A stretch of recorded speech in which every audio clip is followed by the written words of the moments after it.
Hello everyone, आज हम सीखेंगे सिंगुलर और प्लूरल नाउन के एडवांस सेक्शन को, यानी compound noun, irregular noun, Latin words, Greek और जर्मन वर्ड्स जो इंग्लिश में एज इट इज यूज किए जाते हैं। चाइल्ड का प्लूरल चाइल्ड्स नहीं चिल्ड्रेन होता है। डेटम का डेटा होता है। ब्रदर्स इन लॉ या ब्रदर इन लॉज क्या सही है, पिछले क्लास में भी मैंने आपको इस बारे में बताने के लिए कहा था। तो आज हम ये सारे टॉपिक्स कवर करेंगे। Don't forget to like, share and subscribe this session. तो सबसे पहले हम जानेंगे कि कंपाउंड नाउन कहते किसे हैं, यानी सामसिक संज्ञा किस चिड़िया का नाम है। तो डेफिनेशन से शुरू करेंगे, क्योंकि हम एज ऑलवेज हमेशा ऐसे करते हैं। कंपाउंड नाउन को हिंदी में कहते हैं सामसिक संज्ञा। I know this is a new word for you all, लेकिन बस जानकारी के लिए सामसिक संज्ञा। डेफिनेशन देखेंगे।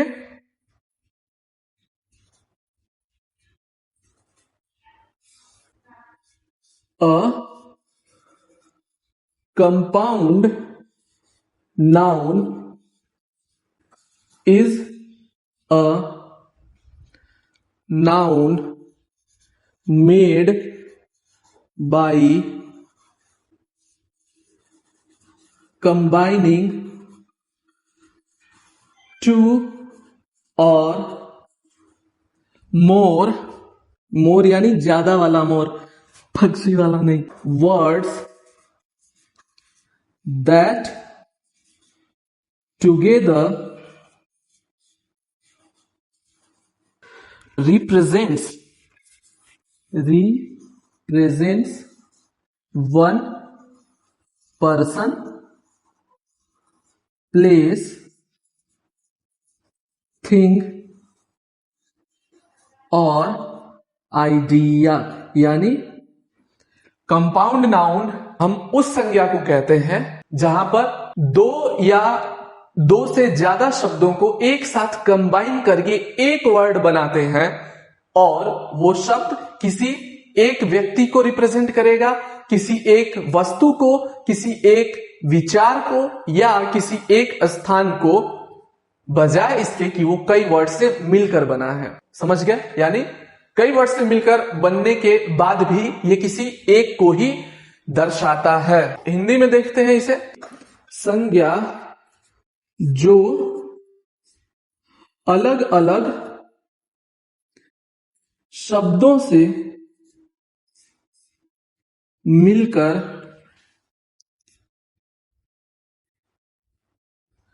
बनती है और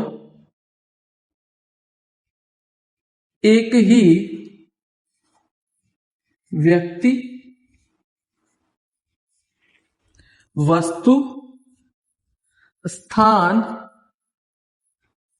या विचार को दर्शाती है। उसे हम क्या कहेंगे?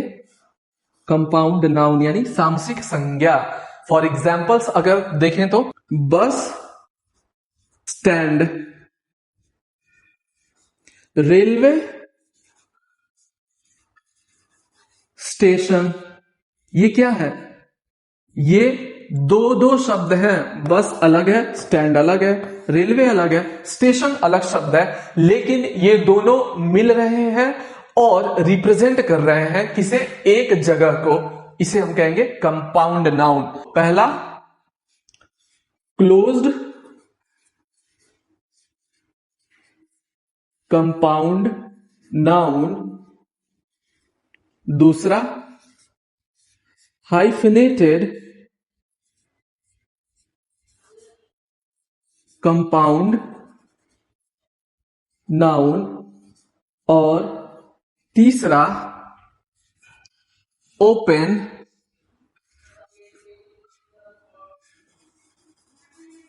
Compound noun. यानी ये तीन तरह के टाइप्स होते हैं कंपाउंड नाउन के। अब इसमें क्लोज्ड कंपाउंड की जब हम बात करेंगे तो क्या होगा? क्लोज्ड कंपाउंड में एक शब्द के तौर पे लिखा जाएगा, यानी एक शब्द में, ठीक ना? यानी ये ऐड तो कई से होगा लेकिन माना एक शब्द जाएगा। वैसे ही हाइफनेटेड में हाइफन के हेल्प से ज्वाइन होगा, हाइफन से ज्वाइन करेंगे, ठीक। और ओपन कंपाउंड नाउन अलग अलग लिखे जाएंगे, यानी अलग अलग होंगे, ठीक। समझ गए? ये 3 टाइप है, यानी क्लोज्ड कंपाउंड, नोटबुक, क्लासरूम। ये क्या है? क्लोज्ड कंपाउंड है, 2 शब्द से मिलकर बने हैं लेकिन है एक।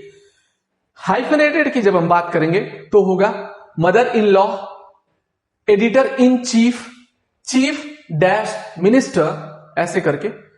और ओपन कंपाउंड नाउन जैसे police station, class, teacher, post office, bus stop, इस तरह के वर्ड्स जो होते हैं ओपन कंपाउंड नाउन होते हैं।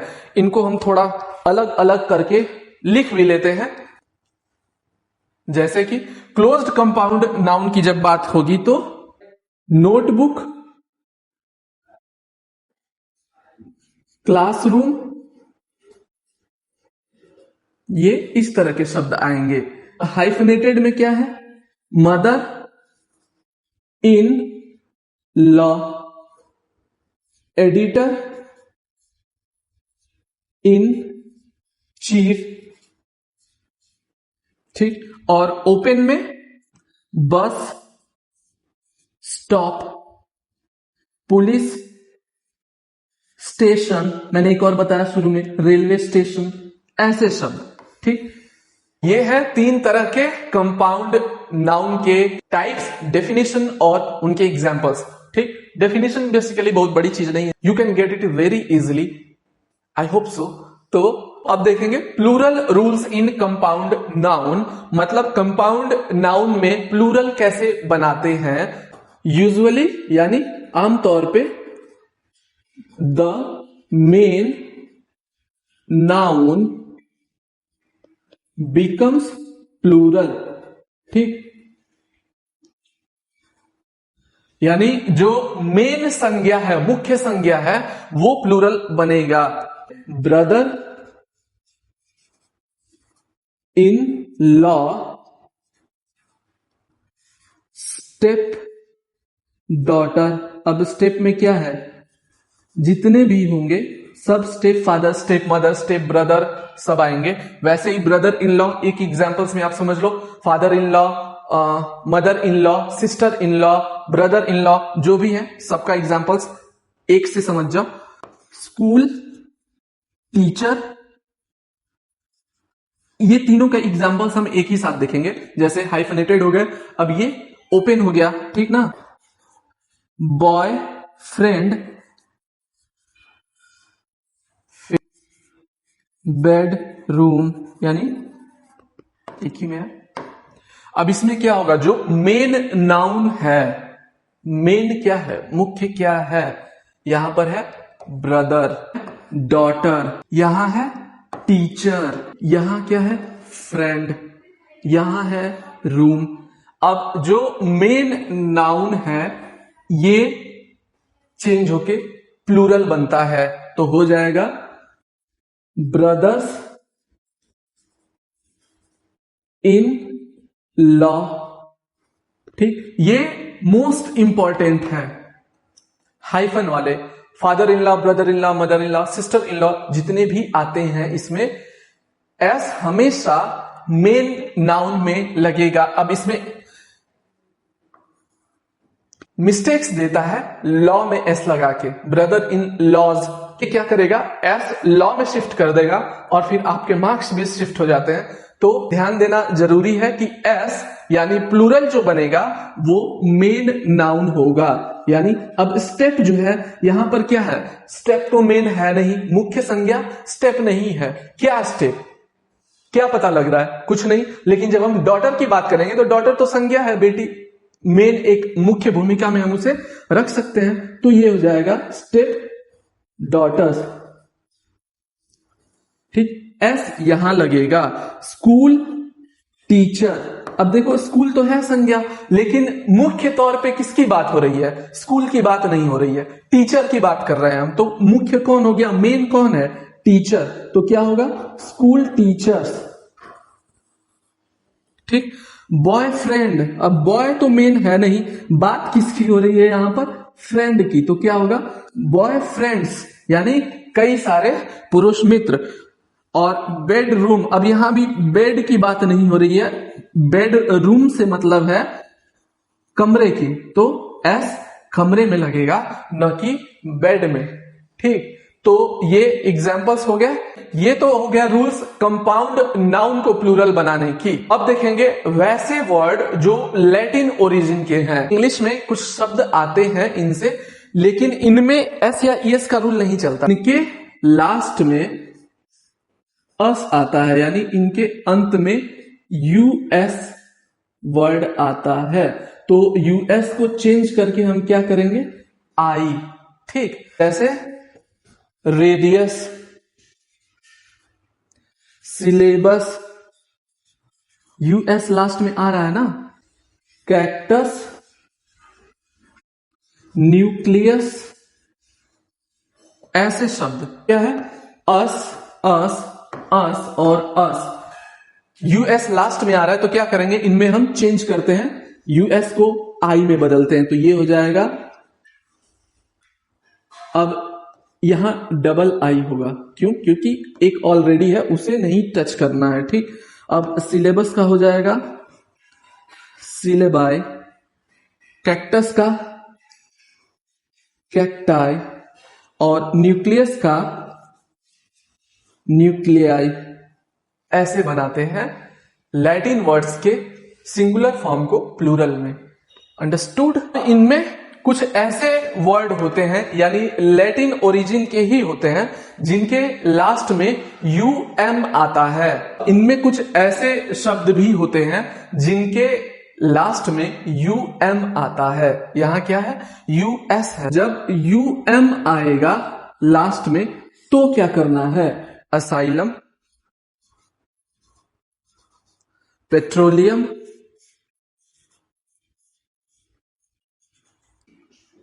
Premium,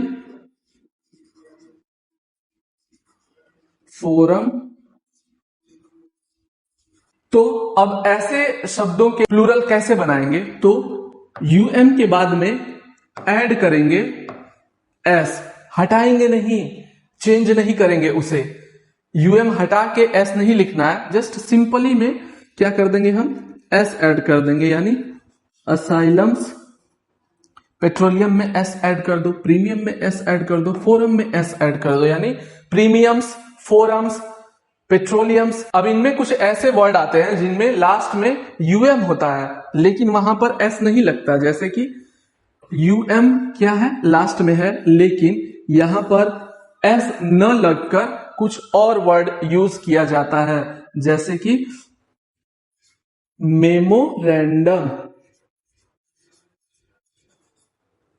datum, agendum, dictum. ठीक, अब क्या है? यहां लास्ट में यूएम है लेकिन एस नहीं लगेगा। अब एस नहीं लगेगा तो क्या ए लगेगा। अब ये क्या होगा? इसको हम रिमूव करेंगे, कन्वर्ट करेंगे, हटाएंगे यूएम को। वहां रिमूव नहीं हो रहा था, सिंपली हम एस ऐड कर रहे थे, लेकिन यहां पर हटा देंगे। ठीक, जैसे मेमोरेंडम का हो जाएगा मेमोरेंडा, ए लग गया। डेटम का डेटा, एजेंडम का एजेंडा। ये तो एजेंडा तो अब प्लूरल में और सिंगुलर दोनों में ही यूज किया जा रहा है। और डिक्टम का डिक्टा।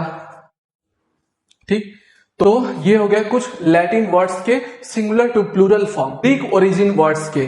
ठीक, क्या है? लास्ट में आई एस आता है तो किस में चेंज करेंगे?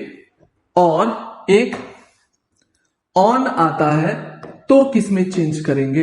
ये दो तरह के वर्ड्स होते हैं इनमें। ठीक, ये अंत में, ठीक, कहीं भी मत सोच लेना, अंत में, यानी अगर अंत में शब्द के ऑन है तो कैसे चेंज होगा, और अगर इज है यानी आई एस है तो कैसे चेंज करेंगे, इसके बारे में सीधे वर्ड्स देखते हैं। जैसे एनालिसिस, बेसिस, थीसिस और ऑन में क्राइटेरियन, फिनोमिनन।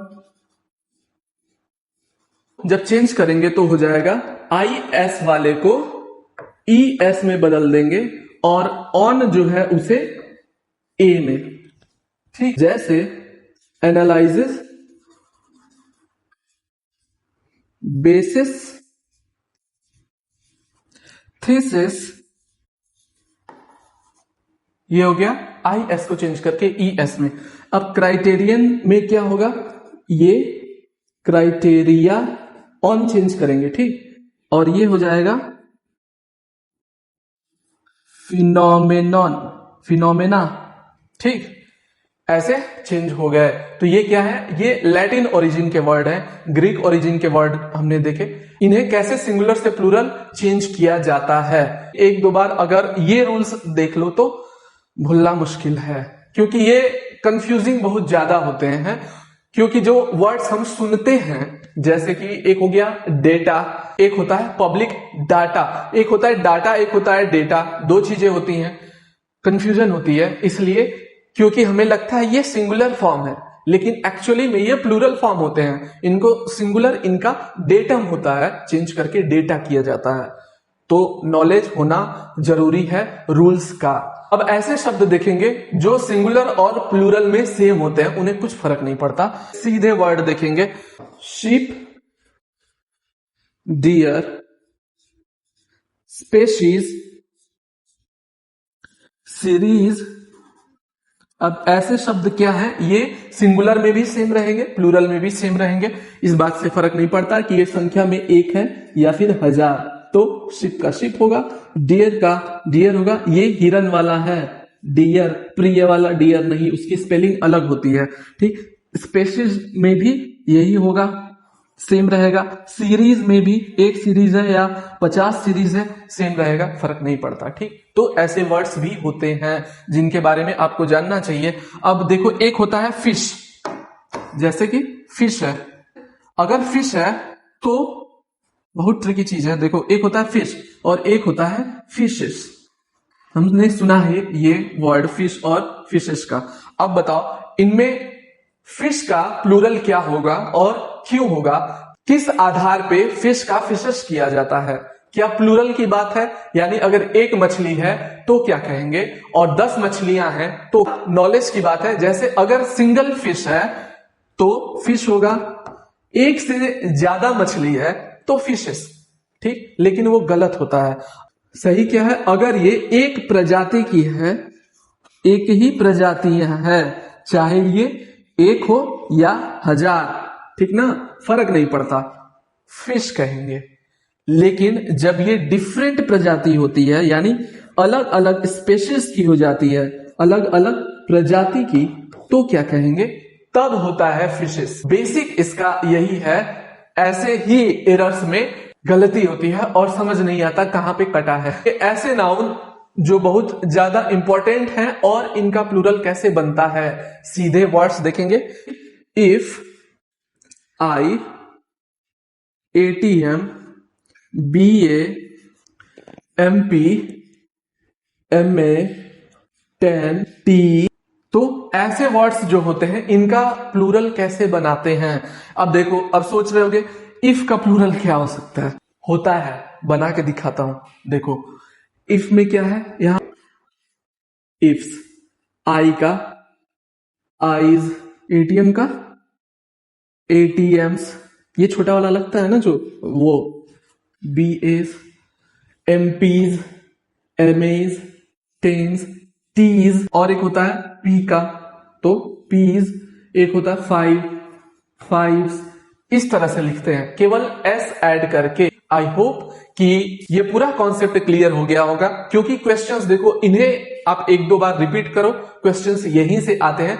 कोई भी एग्जाम का क्वेश्चन पेपर एरर्स का उठा के देखो, अगर क्वेश्चंस सिंगुलर, प्लूरल, नाउन से है, कंपाउंड से है, तो ये पक्का आते हैं, कंफर्म है। एंड आई होप कि अब आपको ये क्लास देखने के बाद उसमें मिस्टेक्स आपसे नहीं होंगी।